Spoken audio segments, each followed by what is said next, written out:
قم، وہاں بھی قم، یہاں بھی قم، اب کھڑے ہو جاؤ۔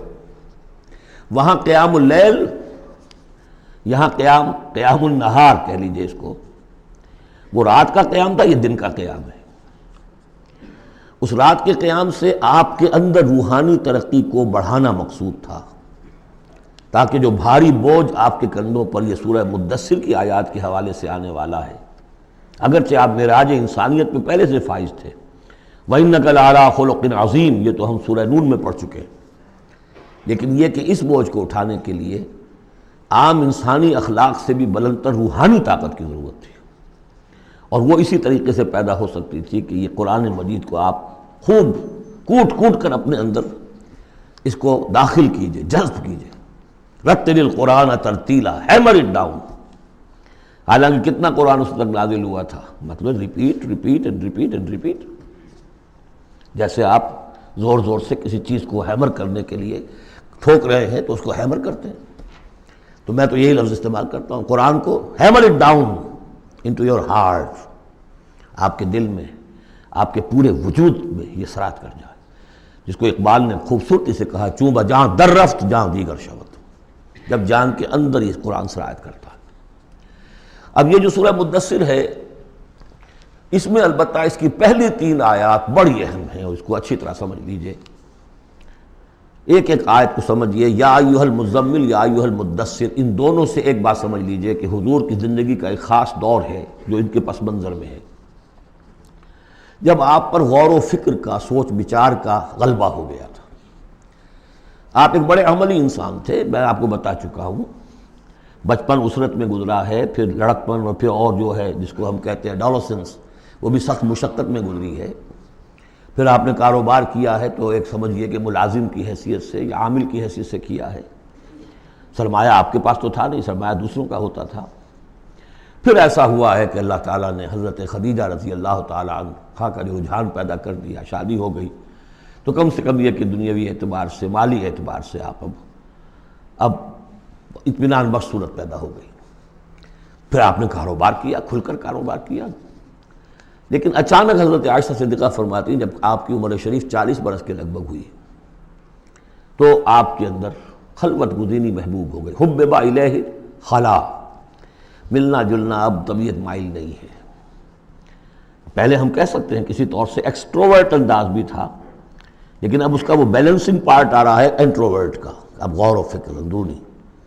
میرے نزدیک ایک ہی فرد نوع بشر ہے جو کلیتاً بیلنسڈ ہے انٹروورٹ اور ایکسٹروورٹس کے درمیان، اور وہ محمد الرسول اللہ ہے، ایک ہی ہے۔ بہرحال اس پر جو دور آیا سوچ بچار کا، تو جو آپ غار حرا میں جا کر بیٹھتے تو کیا کرتے تھے؟ الفاظ حدیث میں آئے ہیں حضرت عائشہ سے جو منقول ہے، کانا یتحنث فی، وہاں کچھ عبادت کرتے تھے۔ اب عبادت کیا کرتے تھے؟ تو شارحین حدیث کا اس پر اتفاق ہے کہ کانا تحنثہ تعبدہ فی غار حرا التفکر والاعتبار، غور و فکر، سوچ بچار، یہ کیا ہے، معاشرے کی حالت کیا ہے، اخلاقی زوال کی انتہا ہے، اس پر غور و فکر کہ اسی عرصے میں پھر وحی آئی۔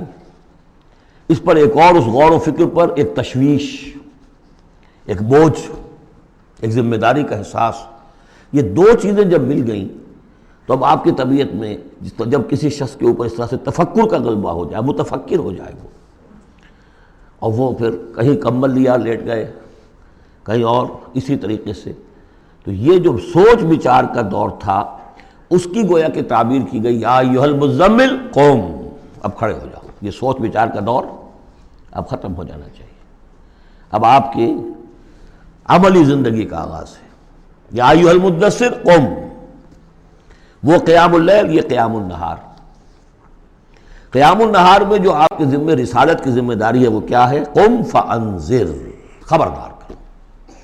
اس پر ہم بہت غور کر چکے ہیں کہ نبی کی دعوت کے لیے سب سے اہم اصطلاح یہی ہے، انذار۔ سورہ انعام سے شروع ہو گیا تھا، قل اوحی الی ھذا القرآن لانذرکم بہ ومن بلغ، کہہ دیجئے یہ قرآن مجھ پر وحی کیا گیا ہے تاکہ میں اس کے ذریعے سے تمہیں خبردار کروں۔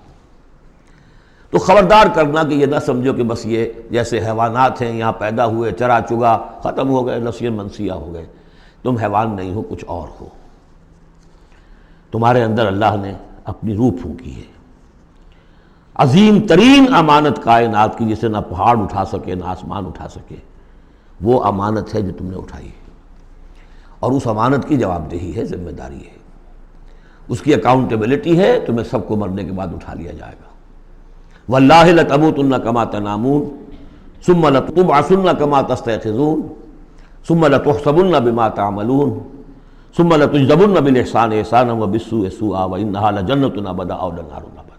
یہ ہے انذار، نبی کی دعوت کا نقطہ آغاز انذار آخرت۔ لیکن اس کا ہدف کیا ہے؟ اس کا ہدف جو ہے کوئی خانقاہی نظام بنانا نہیں ہے، اس کا ہدف صرف کوئی تعلیم و تعلم کا نظام قائم کرنا نہیں ہے،